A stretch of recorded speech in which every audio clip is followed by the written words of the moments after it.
फिक्र में आप लगातार पाकिस्तान की हार पर हर दिन बड़ी बड़ी खबरें देख रहे हैं। ऑपरेशन सिंदूर में पाकिस्तान की शिकस्त पर हर एक ब्रेकिंग न्यूज पूरी विश्वसनीयता के साथ सबसे पहले हम आपको दिखा रहे हैं। और आज इसी कड़ी में हम एक बार फिर से पूरे पाकिस्तान को चौंकाने आए हैं, क्योंकि फिक्र में आज हमारे पास कई धमाकेदार खबरें हैं। ये खबर ऑपरेशन सिंदूर से जुड़ी इनसाइड स्टोरीज की है। ध्यान से देखिएगा। पाकिस्तान भारत के हमलों में कैसे धुआं धुआं हो गया भारतीय सेना का वो सीक्रेट प्लान जो अब तक किसी ने भी नहीं सुना होगा। सबसे पहले आपको ब्रह्मोस का पराक्रम बताते हैं। 9 और 10 मई की रात पाकिस्तान के एयरबेस को टारगेट करने के लिए भारत ने पहली बार ब्रह्मोस का यूज किया था। पाकिस्तान के 11 एयरबेस भारत के स्वदेशी ब्रह्मास्त्र ने ध्वस्त कर दिए। ये बातें अब तक सुनी सुनाई थी, लेकिन ऑपरेशन सिंदूर की सफलता के कई दिन बाद अब यह कंफर्म न्यूज देश के सामने आ चुकी है। इस खबर की डिटेल जानने से पहले आप जानिए भुज एयरबेस से रक्षा मंत्री राजनाथ सिंह का ब्रह्मोस से मची तबाही पर बयान। ब्रह्मोस पर राजनाथ सिंह के बयान के हाइलाइट्स ये हैं। शक्तिशाली है ब्रह्मोस। पाकिस्तान ने ब्रह्मोस की शक्ति को माना। ब्रह्मोस ने दिन में तारे दिखा दिए, दुश्मन को रात में दिन का उजाला दिखा दिया, और वायुसेना ने बिना सीमा पार किए पाकिस्तान में तबाही मचा दी।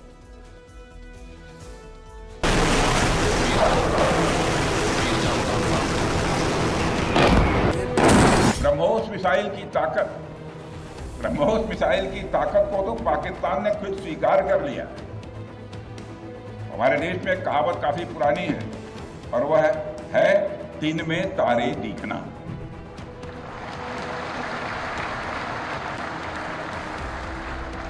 मगर भारत में बनी ब्रह्मोस मिसाइल ने पाकिस्तान को रात के अंधेरे में दिन का उजाला दिखाई।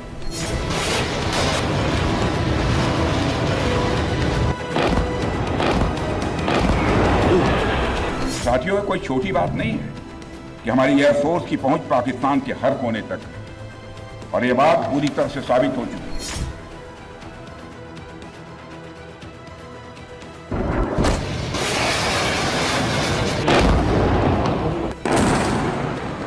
आज स्थिति यह है कि भारत के फाइटर प्लेन बिना सरहद पार किए ही यहीं से उनके हर कोने तक सीधा प्रहार करने में पूरी तरह से सक्षम है।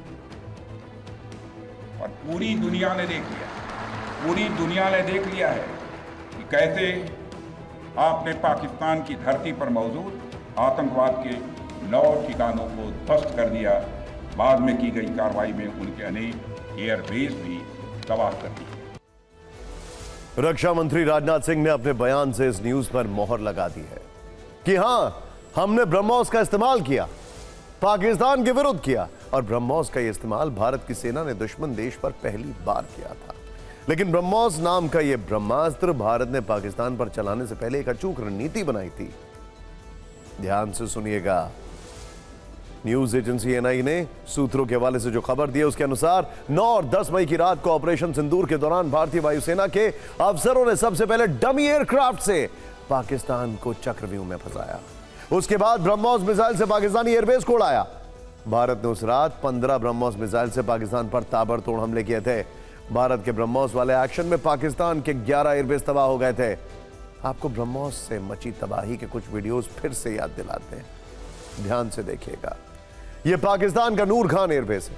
9-10 मई की आधी रात यहां जो भीषण धमाका हुआ था वो ब्रह्मोस मिसाइल के कारण हुआ था।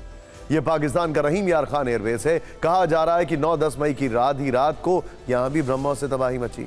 यहां की एकमात्र हवाई पट्टी को ब्रह्मोस के प्रहार ने ध्वस्त कर दिया था। हवाई पट्टी पर एक बड़ा सा क्रेटर या गड्ढा बन गया था। ब्रह्मोस ने पाकिस्तान को कैसे बर्बाद कर दिया, इसकी तस्वीरें आ चुकी हैं और आ रही हैं लगातार, और पाकिस्तान के लोग इसे कबूल भी कर रहे हैं। 9 और 10 मई को ब्रह्मोस वाले एक्शन पर पाकिस्तान के पूर्व एयर मार्शल मसूद अख्तर का कबूलनामा आपको दिखाते हैं।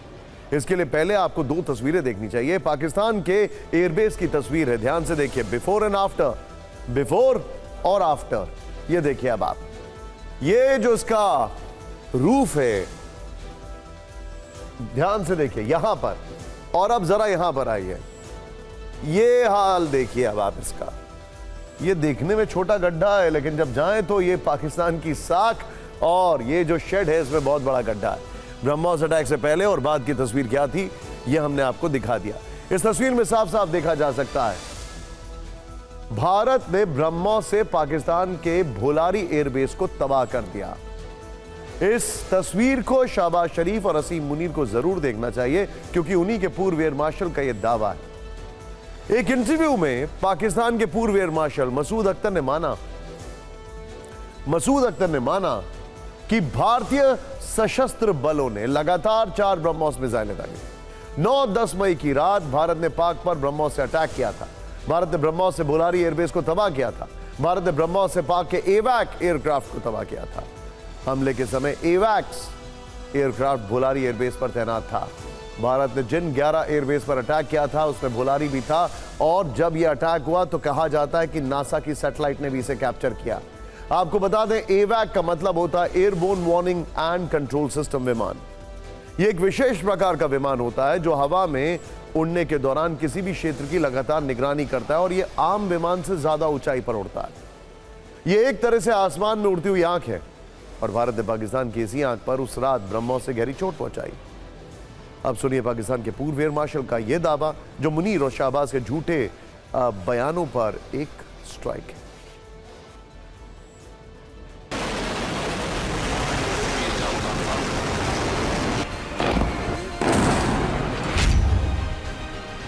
भारत की BrahMos cruise missile supersonic speed से दुश्मन के ठिकानों पर अचूक प्रहार करती है। देखिए, सुपरसोनिक एक चीज है, लेकिन इसमें एक बड़ी इंटरेस्टिंग बात है। वो बात यह है कि जो ये हाइट लेकर अटैक करती है, इसको डिटेक्ट कर पाना बड़ा मुश्किल होता है, और फिर इसकी स्पीड से इसको काउंटर कर पाना और मुश्किल हो जाता है। कुछ का यह कहना है कि यह हवा में डायरेक्शन भी चेंज करती है, ध्वनि की गति से 3 गुना ज्यादा रफ्तार से हमला करती है। इसमें 200 किलोग्राम तक वॉरहेड ले जाने की क्षमता है। इसकी सबसे बड़ी शक्ति यह है कि ब्रह्मोस को लड़ाकू विमान, युद्धपोत, पनडुब्बी के साथ साथ जमीन से भी लॉन्च किया जा सकता है। मतलब भारत जल, थल और नभ से ब्रह्मोस को दुश्मन देश पर लॉन्च कर सकता है। ब्रह्मोस मिसाइल हवा में भी अपना रास्ता बदलने में माहिर है, और किसी भी चलते फिरते यानी मूविंग टारगेट को ध्वस्त करने की क्षमता रखती है। यह दुश्मन के रेडार को आसानी से चकमा दे सकती है। ऑपरेशन सिंदूर में पाकिस्तान ने यह ट्रेलर करीब से देख लिया है।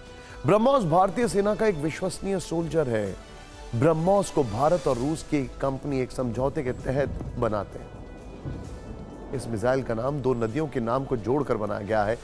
भारत की ब्रह्मपुत्र नदी और रूस की मॉस्को नदी का नाम लेकर यह ब्रह्मोस मिसाइल बनी है। कुछ कहते हैं ब्रह्मा जी और मॉस्को को जोड़कर।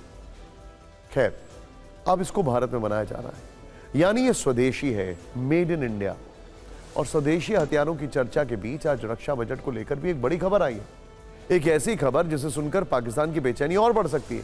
केंद्र सरकार रक्षा बजट में 50,000 करोड़ रुपए बढ़ा सकती है।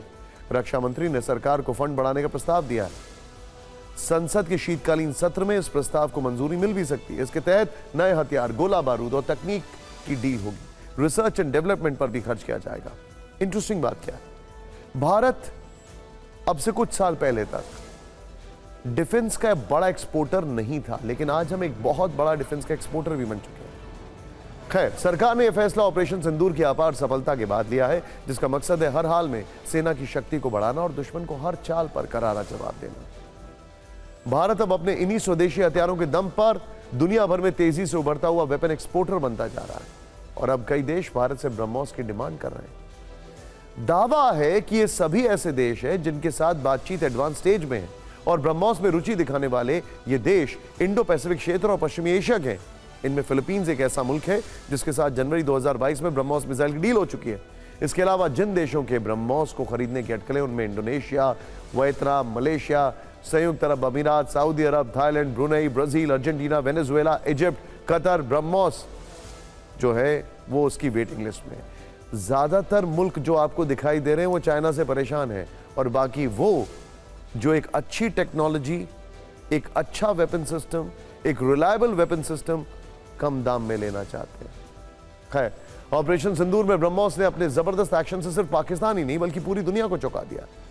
वहीं पूरी वर्ल्ड भारत के एक और स्वदेशी हथियार आकाश मिसाइल एयर डिफेंस सिस्टम की धाक भी देख चुकी है।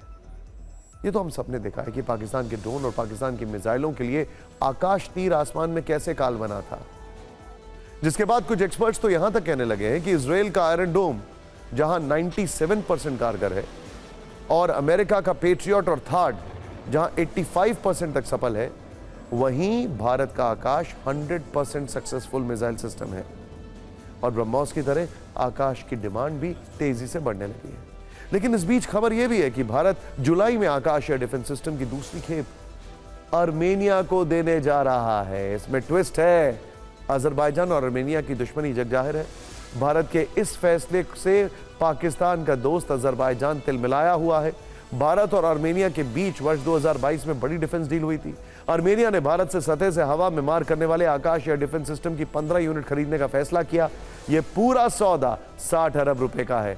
इसी के तहत आकाश एयर डिफेंस सिस्टम की दूसरी खेप आर्मेनिया को मिलने वाली है। और होल्ड इट, यह वही आर्मेनिया है जिसे अजरबैजान ने हराया था और इस अजरबैजान ने टर्की से मिले ड्रोन के दम पर आर्मेनिया को हराया था। तो अब टर्की का ड्रोन जो भारत ने फेल कर गया, वो आर्मेनिया में भी काम नहीं चलेगा क्योंकि वहां पर भी आकाश मिसाइल डिफेंस सिस्टम है। यह है भारत का जवाब, आकाश से टर्की को भी और पाकिस्तान को भी। ब्रह्मोस से पिटने वाला पाकिस्तान भारत का माइंड गेम से कैसे मात खा गया, यह भी आपको देखना चाहिए। भारत ने पाकिस्तान को कंफ्यूज करके दहलाने के लिए डमी एयरक्राफ्ट का इस्तेमाल किया। भारत का यह दांव तो नकली था लेकिन इंफॉर्मेशन असली है। कहानी 9-10 मई की दरमियानी रात की है, ध्यान से देखिएगा। ऑपरेशन सिंदूर से सहमा पाकिस्तान ड्रोन के झुंड दिखाकर भारत को डराने की कोशिश कर रहा था, बल्कि उसकी कोशिश थी कैमरा लगे ड्रोन से हमारी लोकेशंस को पता करने की। हम उससे 3 कदम आगे थे। हिंदुस्तान की प्लानिंग कुछ और थी। ड्रोन के शिकार के साथ भारतीय सेना ने पाकिस्तान पर ऐसा प्रहार किया कि वो हैरान रह गया। भारत ने इसके लिए डमी फाइटर जेट्स का सहारा लिया। ये दिखते तो असली जैसे हैं, लेकिन असली होते नहीं। डमी लड़ाकू विमान को दुश्मन के रेडार सिस्टम ने डिटेक्ट कर लिया। रेडार सिर्फ आगे बढ़ रहे ऑब्जेक्ट के बारे में बताता है, वो ये नहीं बताता है कि ऑब्जेक्ट डमी है या असली। रेडार के आधार पर पाकिस्तान के made in China HQ-9 missile defence system activated हो गए। भ्रम में फंसे मुनीर की फौज ने डमी जेट को असली समझकर उन्हें लॉक किया, लेकिन पाकिस्तान यहीं चकमा खा गया। वो भारत के माइंड गेम के चक्रव्यूह में फंस गया। डमी जेट के जरिए उसके डिफेंस सिस्टम की रियल लोकेशन भारत को पता लग गई। पाकिस्तान ने HQ-9 को अलग अलग लोकेशन पर तैनात किया था। इनमें से कुछ लोकेशंस नहीं भी थी जिनकी जानकारी नहीं थी, लेकिन जैसे ही वो एक्टिव हुए जगह पता चल गई। मतलब भारत के डमी एयरक्राफ्ट के भ्रम में फंसे पाकिस्तान ने खुद को ही एक्सपोज कर दिया। भारत को इसी पल का इंतजार था। इसके बाद भारत ने न केवल उसके मिसाइल डिफेंस सिस्टम को ध्वस्त किया, बल्कि एयरबेस पर भी तबाही मचानी शुरू कर दी। याद होगा लाहौर में टूटा फूटा HQ-9, देखा होगा आपने, हम सबने देखा था। सूत्र बताते हैं कि भारत ने लोकेशन ट्रैक होते ही हैरोप ड्रोन से पाकिस्तान के एयर डिफेंस सिस्टम और कमांड कंट्रोल सेंटर पर प्रहार किया। डिफेंस सिस्टम तबाह होते ही भारत के लिए रास्ता आसान हो गया। उसने अगला टारगेट एयरबेस को बनाया। ब्रह्मोस और स्कैल्प मिसाइल के जरिए पाकिस्तान के 11 एयरबेस बर्बाद कर दिए। अपनी गलती की वजह से उसे भारी नुकसान उठाना पड़ा। पाकिस्तान अपने जेट छिपाने के लिए जगह ढूंढने लगा। आज तक वो अपने फाइटर जेट के लिए सेफ हाउस तलाश रहा है। मतलब भारत ने उस रात ना राफेल उड़ाया, ना MiG-29, ना ही सुखोई, बस डमी फाइटर जेट के जरिए पाकिस्तान का पूरा खेल बिगाड़ दिया, जिसकी मरम्मत के लिए आज तक वो माथा पच्ची कर रहा है। इंडियन एयरफोर्स को कितना सटीक जानकारी था, जो इंटेलिजेंस जिसको कहते हैं, और कहाँ क्या है, दुश्मन के अड्डे या दुश्मन कैसे बिहेव करते हैं, उनके पास क्या क्या इक्विपमेंट है, कैसे उनको कंफ्यूज किया जाए। आपने जैसे भी डमी एयरक्राफ्ट्स की बात की, उनको कंफ्यूज करने का ये माध्यम था, एक तरीका था।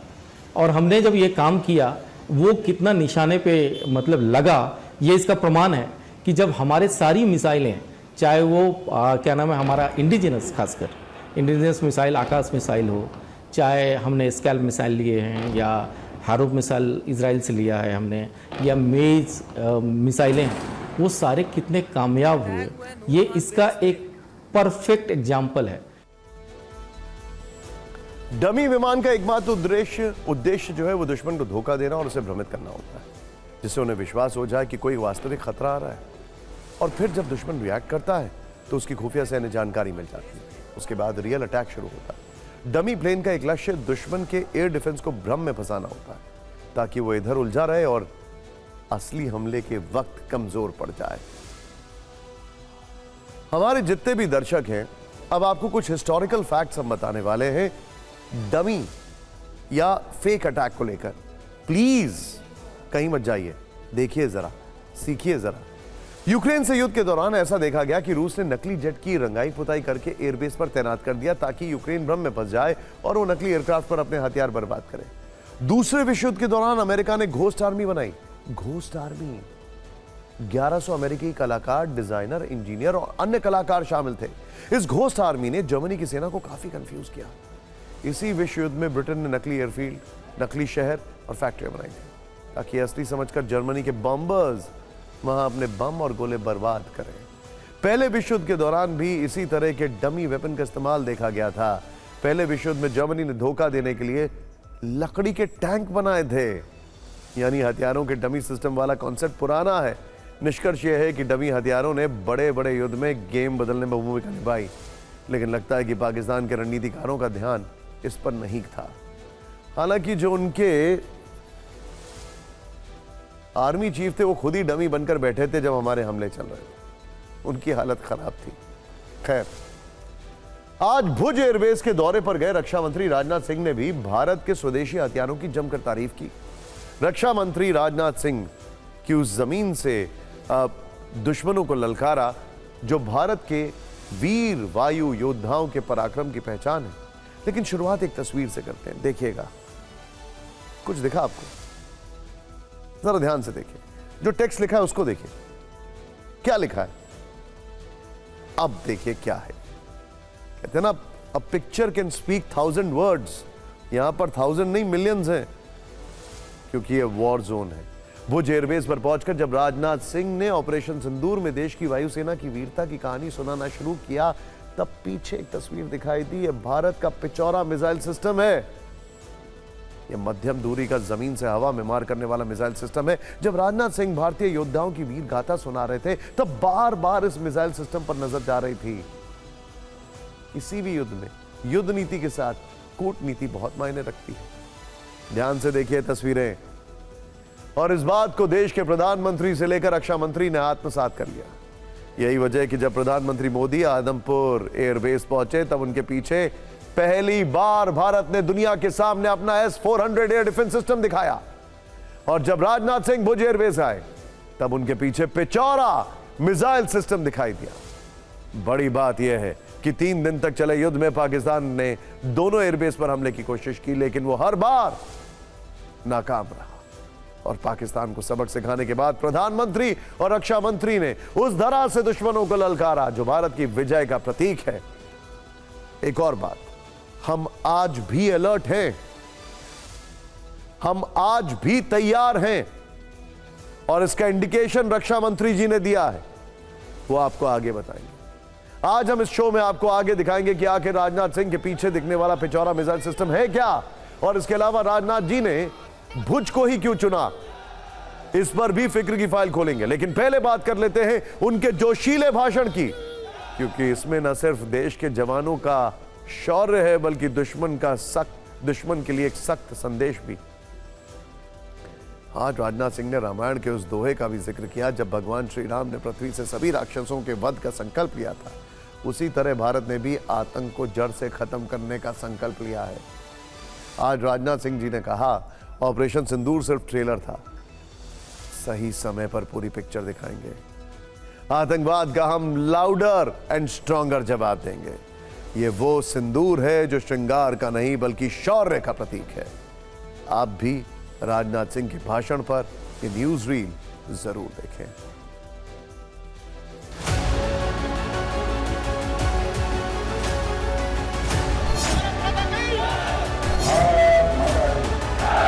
भारतीय वायुसेना के लिए सिर्फ 23 मिनट यह काफी थे पाकिस्तान की सरजमी पर पल रहे आतंक के अजगर को कुचलने के। और वह आपने करके दिखाया।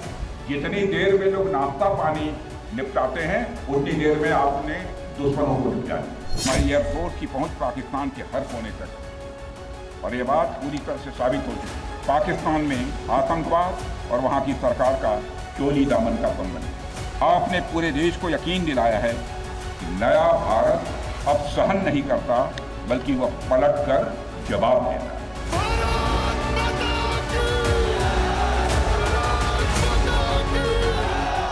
हमने भी आतंकवाद को जड़ से समाप्त करने का संकल्प लिया है। ऑपरेशन सिंदूर अभी खत्म नहीं हुआ है। जो कुछ भी हुआ वह सिर्फ एक ट्रेलर मात्र था। अब जब समय आएगा, जब भी सही समय आएगा, तो हम पूरी पिक्चर भी दुनिया को दिखाएंगे।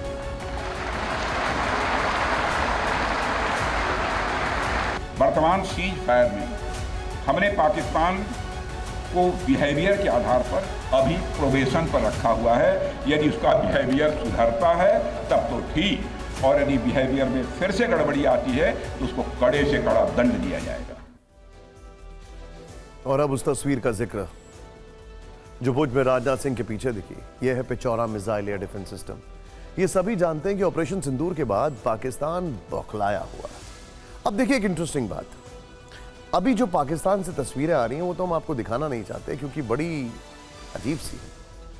वहां पे जो लोग हैं जा जाकर दिखा रहे हैं कि देखो यहां पर नुकसान हुआ, यहां पर नुकसान हुआ और हम भारत के साथ ये करेंगे। भारत क्या कर रहा है? भारत दिखा रहा है ये मिसाइल सिस्टम, वो मिसाइल सिस्टम, और वो नुकसान हुआ इन मिसाइल सिस्टम की वजह से, या इन मिसाइल सिस्टम की वजह से हम इतना बचे। भारत एक पॉजिटिव नोट पर दुनिया में मैसेजिंग दे रहा है। खैर, अब आपको जो बताने वाले हैं जरा ध्यान से देखें। ऑपरेशन सिंदूर के बाद पाकिस्तान बौखला गया था और इसी बौखलाहट में उसने अगले दिन भारत में कई हमले किए। इनमें से कुछ हमले भुज पर भी हुए। इस डिफेंस सिस्टम से पाकिस्तान के 50 से ज्यादा ड्रोन को भुज एयरबेस पर पहुंचने से पहले नष्ट कर दिया गया। आखिर ये हुआ कैसे? क्या है इस मिसाइल डिफेंस सिस्टम की ताकत? इसकी फायरिंग रेंज 30 से 35 किलोमीटर के आसपास, 20 मीटर से 25 किलोमीटर की ऊंचाई पर टारगेट तबाह कर सकता है। 25 किलोमीटर, पाकिस्तान से करीब 16 किलोमीटर ऊंचाई पर भी ड्रोन आ रहे थे। Fighter jet, helicopter, cruise missile drone नष्ट कर सकता है। इसमें 60 से 70 केजी तक वॉरहेड होता है। ये 100 किलोमीटर तक टारगेट का पता लगा सकता है। ये भारी इलेक्ट्रॉनिक जैमिंग में भी काम करता है। इसे तैनात करना और ट्रांसफर करना काफी आसान है। एयरफोर्स के पास पिचौरा की 25 से ज्यादा स्क्वाड्रन है। भारत ने पिचौरा मिसाइल सिस्टम को पहली बार 1974-75 में भुज में तैनात किया था, जो आज तक बेहद प्रभावी ढंग से एयरबेस की सुरक्षा कर रहा है। ऑपरेशन सिंदूर के बाद प्रधानमंत्री मोदी आदमपुर एयरबेस गए थे। कल रक्षा मंत्री कश्मीर में जवानों का हौसला बढ़ा रहे थे, तो आज वो भुज एयरबेस पहुंचे। आपके मन में सवाल होगा कि आखिर उन्होंने भुज ही क्यों चुना? इसकी वजह है भुज का गौरवपूर्ण इतिहास। भुज एयरबेस का रणनीतिक महत्व हमेशा से रहा है। यह पाकिस्तान बॉर्डर के काफी पास है। पाकिस्तान के खिलाफ 1971 की जंग में भुज ने अहम भूमिका अदा की थी। 8 दिसंबर 1971 को पाकिस्तानी सेना ने भुज के रुद्र माता एयरफोर्स बेस पर जमकर बम गोले बरसाए थे। दुश्मन ने इस एयरबेस पर 14 दिन में 35 बार हमला किया था। पाकिस्तान ने यहां पर करीब 92 बम और 22 रॉकेट दागे थे। इन हमलों में यह एयरबेस पूरी तरह तबाह हो गया था। उस वक्त बीएसएफ के पास भी पर्याप्त संख्या में जवान नहीं थे। माधापर गांव पर की 300 महिलाओं ने मिलकर महज 72 घंटे में एयर स्ट्रिप को फिर से बना दिया था, ताकि सेना के फाइटर जेट वहां से फिर उड़ान भर सके। और फिर पाकिस्तान को करारी हार का सामना करना पड़ा। इस बार भी पाकिस्तान ने भुज को टारगेट किया और हमेशा की तरह नाकाम रहा। अब नेताओं की जुबान पर आते हैं, जहां से भारतीय सैनिकों के लिए अभद्रता का रिसाव लगातार हो रहा है। सेना अपने पराक्रम से पाकिस्तान को धूल चटा चुकी है, लेकिन नेताओं की संकीर्ण और दूषित मानसिकता से जीतना उनके लिए काफी चुनौतीपूर्ण है। इसका ट्रेलर पिछले कुछ दिनों से दिख रहा है। फिक्र में हमने 4 नेताओं की एक टीम बनाई जो बदजुबानी के मामले में एक दूसरे को पीछे करने के लिए कड़ी मेहनत कर रहे हैं। ऐसे नेता बीजेपी, कांग्रेस, समाजवादी पार्टी समेत कई दलों में। कोई सैनिकों का धर्म देख रहा है तो कोई जाति। खास बात यह है कि बयान देने के बाद ये मीडिया को दोषी बताते हैं, कहते हैं कि उनकी बातों को गलत तरीके से पेश किया गया। अगर स्तरहीन बयान देने वाले नेताओं की बात करें तो इसमें पहले नंबर पर विजय शाह। ये मध्य प्रदेश में बीजेपी की सरकार में मंत्री हैं। इनका बयान इतना शर्मनाक है कि किसी सभ्य समाज में उसे मौन स्वीकृति नहीं दी जा सकती। उन्होंने ऑपरेशन सिंदूर का चेहरा रही कर्नल सोफिया कुरैशी पर आपत्तिजनक बयान दिया। विरोध हुआ तो माफी मांगी, मामला कोर्ट तक पहुंचा। मध्य प्रदेश हाईकोर्ट ने उनके खिलाफ एफआईआर दर्ज करने का आदेश दिया है। सुप्रीम कोर्ट तक ने विजय शाह की क्लास लगाई, लेकिन इनकी ताकत देखिए, मंत्री पद पूरी तरह सुरक्षित है और सीएम खुद इनका बचाव कर रहे हैं। जैसे हमारे मोदी जी समाज के लिए जी रहे, समाज के लिए जान लगा रहे, और जिन्होंने हमारी बेटियों के सिंदूर उजाड़े थे, लोगों को हमने उन्हीं की बहन भेज करके उनकी ऐसी की तैसी करवाई। एक बार मोदी जी के लिए जोरदार ताली बजाएं। अब मोदी जी कपड़े तो उतार नहीं सकते थे, इसलिए उनके समाज की बहन को भेजा कि तुमने हमारी बहनों को अगर विधवा किया है तो तुम्हारे समाज की बहन आके तुम्हें नंगा करके छोड़ेगी। जाति समाज से ऊपर बढ़ करके हमारी सोफिया बहन ने पाकिस्तानियों को ठिकाने लगाया। उनके अपमान का हम सोच भी नहीं सकते, ना मिलिट्री के, ना हमारी सोफिया बहन के लिए। सोफिया बहन हमारी सगी बहन से ज़्यादा महत्वपूर्ण है, सम्मानित है, हम उसको सल्यूट करते हैं। मेरा ना तो ऐसा कोई सोच था और ना ऐसी दुर्भावना थी, इसके बावजूद किसी को ऐसा लगा हो कि मेरी बातों से किसी को ठेस पहुंची हो, और ख़ास करके किसी समाज को या सोफिया बहन को, तो हम 10 बार माफी मांगने को तैयार हैं। उसने ये बयान देकर केवल कर्नल का ही अपमान नहीं किया है, बल्कि हमारे देश की सेना का अपमान किया है। ऐसे समय पर इस मंत्री को तत्काल मंत्रिमंडल से बर्खास्त करके इसको जेल के सीढ़ियों में डालना चाहिए। ये हमारी सरकार ही है कि हम न्यायालय के निर्णय का पालन करते हैं और न्यायालय का सम्मान करते हैं। न्यायालय के लिए सदैव हमारे मन में श्रद्धा है, जो न्यायालय निर्णय देती है हम उसका पालन करते हैं। मैं मान के चलता हूँ कि न्यायालय जो निर्णय करेगा हम न्यायालय के साथ ही। ऐसा पहली बार नहीं है कि विजय शाह ने ऐसे बयान दिए हों। एक बार तो उन्होंने अपनी ही पार्टी के नेता और तब के सीएम शिवराज सिंह चौहान की पत्नी के खिलाफ अपमानजनक शब्द कहे थे, तब उन्हें मंत्री मंडल से हटा दिया गया था, लेकिन बाद में फिर से पद दे दिया गया। सवाल यह कि विजय शाह हैं कौन और उनका राजनीतिक रसूख क्या है। विजय शाह अनुसूचित जनजाति के लिए आरक्षित हरसूद सीट से लगातार 8 बार से विधायक हैं। मध्य प्रदेश में बीजेपी के एक महत्वपूर्ण आदिवासी चेहरा है। हरसूद और आसपास के आदिवासी इलाकों में अच्छी पकड़ रखते हैं। मध्य प्रदेश में 21% आदिवासी मतदाता हैं और 47 सीटों पर खासा प्रभाव रखते हैं। विजय शाह के मामले में वोट बैंक की ताकत बहुत बड़ी है। ऐसा लग रहा है कि मध्य प्रदेश बीजेपी में विवादास्पद बयान देने का कंपटीशन चल रहा है। विजय शाह पर पार्टी की बेइज्जती हो ही रही थी, लेकिन इस बीच डिप्टी सीएम जगदीश देवड़ा ने बंदूक अपनी तरफ घुमा ली। उन्होंने तो यहां तक कह दिया कि पूरी इंडियन आर्मी पीएम मोदी के चरणों में नतमस्तक है। उनका यह बयान विपक्ष को सियासी ऑक्सीजन दे रहा है। कांग्रेस सांसद प्रियंका गांधी ने सोशल मीडिया पर लिखा कि पहले मध्य प्रदेश के एक मंत्री ने महिला सैनिकों पर अभद्र टिप्पणी की और अब उनके उप मुख्यमंत्री ने सेना का घंघोर अपमान कर दिया। बीजेपी अपने नेताओं पर कार्रवाई करने की जगह उन्हें बचाने में पूरा जोर लगा रही है। वो ऐसा करके हमारी सेना और देशवासियों को क्या संदेश देना चाहती है, उनके बयान पर कैसी राजनीति गर्म है, ये भी देखिए।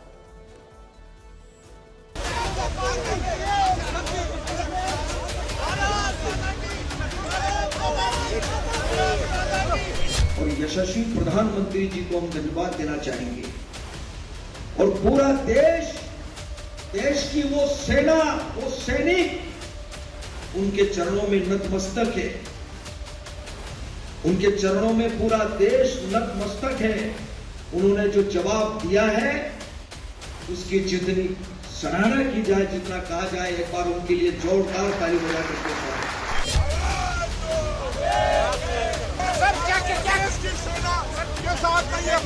लेकिन जब भारत माता का अपमान करें, भारत की सेना का अपमान करें, भारत की एक बहादुर बेटी का अपमान करें, सोफिया कुरैशी का, तो अभी तक वो नहीं निकाले।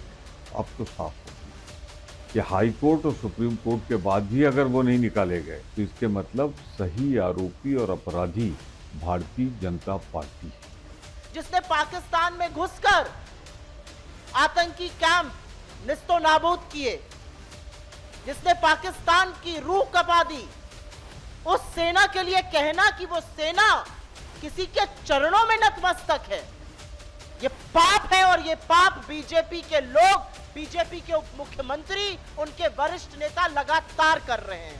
ये बिल्कुल कांग्रेस गलत तरीके से प्रस्तुत कर रही है। तोड़ मरोड़ करके जो कहा जा रहा है वो बिल्कुल गलत तरीके से पेश किया जा रहा है। और मैंने ये कहा कि देश की सेना ने जो काम किया है ऑपरेशन सिंदूर में, उसकी जितनी सराहना की जाए उतनी कम है। दूसरे दल भी सेना का अपमान करने में काफी एक्टिव हैं। ऐसे ही समाजवादी पार्टी के एक बड़े नेता हैं रामगोपाल यादव। उन्होंने एक सार्वजनिक कार्यक्रम में विंग कमांडर व्योमिका सिंह के लिए जाति सूचक शब्द का इस्तेमाल किया तो बीजेपी के नेता उन पर हमलावर हो गए और रामगोपाल यादव को अपना बयान वापस लेना। व्योमिका सिंह हरियाणा की जाकर और एयर मार्शल भारती पूर्णिया के यादव हैं, तो तीनों तो पीढ़िए के थे। एक को मुसलमान समझ के गाली दी, एक को राजपूत समझ के कुछ नहीं किया और भारती के बारे में जानकारी नहीं। और जब पेपर में आ गया तब ये सोचने को विवश है कि अब क्या करें। कांग्रेस को तो प्रश्न उठाने ही है। ये पहली बार नहीं है। जब ऑपरेशन बालाकोट के बाद जब ऑपरेशन हुआ तब भी उन्होंने प्रश्न उठाया था, जब एयर स्ट्राइक हुई थी, और जब सर्जिकल स्ट्राइक हुई थी तब भी इन्होंने प्रश्न उठाए थे। तो ये तो लगातार इनकी आदत है। इनको देश की सेना का मनोबल तोड़ना है, ये इनके डीएनए में है और ये सबके सब पाकिस्तान या चाइना के एजेंडे के हिसाब से काम करते हैं। और जब कोई भी नेता इनको अपमान करते हैं तो ये समझना कि देश को अपमान कर रहे हैं। मैं मानती हूँ कि समाजवादी पार्टी हो या कोई अन्य पार्टी, खंडन करना चाहिए जब कोई भी महिला जो सक्षम है of the rank of colonel, उनके प्रति टिप्पणी होती है। बेकाबू बयानों वाली ये प्रतियोगिता सिर्फ उत्तर भारत में ही नहीं चल रही थी, बल्कि दक्षिण भारत के नेताओं ने भी विवाद बढ़ाने वाले बयान देने की खूब कोशिश की। भारतीय सेना के सटीक हमले से पाकिस्तान आज तक करा रहा है, लेकिन कर्नाटक कांग्रेस के एक विधायक हैं कोथूर मंजुनाथ। इन्हें लगता है कि सेना ने पाकिस्तान में कुछ नहीं किया, सिर्फ 4 विमान भेज दिए और सब खत्म हो गया। ಏನು ಮಾಡಿಲ್ಲ, ಏನು ಮಾಡಿದ್ದಾರೆ? ಸುಮ್ಮನೆ ಬೂಟಾಟಿಕೆಗೆ 4 ಫ್ಲೈಟ್ ಮೇಲೆ ಕಳಿಸ್ಬಿಟ್ಟು ಬಂದ್ಬಿಟ್ಟು ಇದು ಮಾಡೋದಾ? ಇದಕ್ಕೆ ಪರಿಹಾರನ ಇದು? 28 ಜನ 27 ಜನ ನಮ್ಮ ಭಾರತೀಯರಿಗೆ ಗಂಡಸರು ಸತ್ತರಲ್ಲ, ಆ ಹೆಣ್ಮಕ್ಳಿಗೆ ಇದೇನಪ್ಪ ಪರಿಹಾರ ಕೊಡೋದು? ಆ ಹೆಣ್ಮಕ್ಳಿಗೆ ಇದೇನೇ ನೀವು ಸಮಾಧಾನ ಮಾಡೋದು? ಆ ಹೆಣ್ಮಕ್ಳಿಗೆ ಇದೇನ ನೀವು ಗೌರವ ಕೊಡೋದು? ಯಾವ್ದು ನಂಬೋದು, ಯಾವ್ದು ಬಿಡೋದು? ಯಾರು ಹೊಡೆದಿದ್ದಾರೆ ಅಂತ ಏನು ಡಿಕ್ಲರೇಷನ್, ಯಾರು ಸತ್ತಿದ್ದಾರೆ, ಏನಾಗಿದೆ, ಏನು? ನಾವು ಸಾಮಾನ್ಯ ಪ್ರಜೆಗಳ ಮೇಲೆ ಎಲ್ಲೇ ಆಗಲಿ ವಾರ ಮಾಡುವಂಥದ್ದನ್ನು ನಾವು ವಿರೋಧ ಮಾಡ್ತೇವೆ। अगली खबर सुप्रीम कोर्ट से है। राज्यपालों और राष्ट्रपति के पास लंबित बिल को मंजूरी देने की समय सीमा तय करने का मामला एक बार फिर से चर्चा में। पिछले महीने सर्वोच्च अदालत ने यह समय सीमा 1 महीने से 3 महीने तक तय की थी। इसी फैसले को लेकर अब राष्ट्रपति ने राय मांगी है। अगर सुप्रीम कोर्ट राय देती है तो वो सिर्फ सलाह होगी, बाध्यकारी नहीं। इसका अदालत के फैसले पर भी कोई असर नहीं पड़ेगा। केंद्र सरकार ने राष्ट्रपति के जरिए अनुच्छेद 143 के तहत 14 बिंदुओं पर सुप्रीम कोर्ट से राय मांगी है। तमिलनाडु सरकार की याचिका पर 2 जजों की पीठ ने बिलों को स्वीकृति देने के मुद्दे पर राज्यपाल और राष्ट्रपति के लिए समय निर्धारित किया था। यही नहीं, अनुच्छेद 142 के तहत राज्यपाल की अनुमति के बगैर ही विधायकों को मंजूरी भी दी गई, जिसे लेकर राय मांगी गई है। हालांकि सुप्रीम कोर्ट राय दे भी सकती है या मना भी कर सकती है या कुछ ही बिंदुओं पर अपनी राय दे सकती है। वैसे सुप्रीम कोर्ट के नियम के मुताबिक ऐसे मामलों में केंद्र सरकार को पुनर्विचार याचिका दायर करनी चाहिए। अनुच्छेद 143 के तहत राय देने का अधिकार केवल सर्वोच्च न्यायालय को है। अनुच्छेद 143(1) के अंतर्गत राष्ट्रपति देश में सार्वजनिक महत्व के मुद्दों या किसी विशेष कानूनी विषय पर सर्वोच्च अदालत से राय ले सकते हैं। पहले भी कई मामलों में सलाह ली गई है। इस आर्टिकल के तहत सबसे पहले दिल्ली लॉज एक्ट 1951 में सुप्रीम कोर्ट ने अपनी राय दी थी। केरल एजुकेशन बिल 1957 पर राय दी गई थी। हालांकि राम मंदिर विवाद पर नरसिंह राव सरकार के समय भेजे गए सवाल का जवाब नहीं दिया। 1993 में कावेरी जल विवाद पर भी सुप्रीम कोर्ट ने परामर्श देने से मना कर दिया। राज्यपाल मामले में कुछ कानूनविद सवाल उठा रहे हैं। उनका मानना है कि सुप्रीम कोर्ट का फैसला 2 जजों ने दिया है, जबकि इस मामले में कम से कम 5 जजों की संविधान पीठ में सुनवाई होनी चाहिए थी।